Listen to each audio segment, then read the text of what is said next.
I'm a gasoline scheduler. So it's like product scheduling at the Geelong Shell refinery.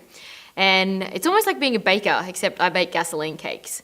So we decide how much product is needed out in the market, and at the moment the products I'm looking at are ULP and all the different grades of gasoline that we get around ULP, so V-Power and Pulp, and also Avgas and LPG.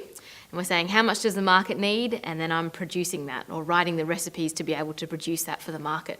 We might start off in the morning. Usually it's imagine it's like walking into the bakery. How many cakes have you got in the front store? How much flour have you got out the back? You're checking your inventories.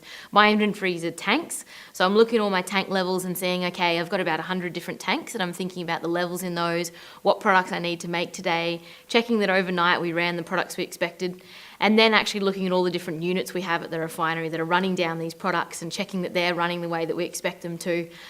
First things I'm looking for is things that haven't gone according to plan. So then what you're wanting to do is things haven't gone according to plan is find out why not and bring them back on plan. And then the typical tasks you've got to do each day are write some of these recipes for gasoline. So effectively you're blending about 20 million litres of product when you're blending this up. So you can think of how many cars that goes into. And in each day you're blending about 20 million litres of fuel, so there's different sort of blends that you have to do depending on what product you need. I started as a chemical engineer, so I completed a degree in chemical engineering up in Sydney, and I started working at the refinery in Sydney just as what we'd call like a process engineer and owning specific units.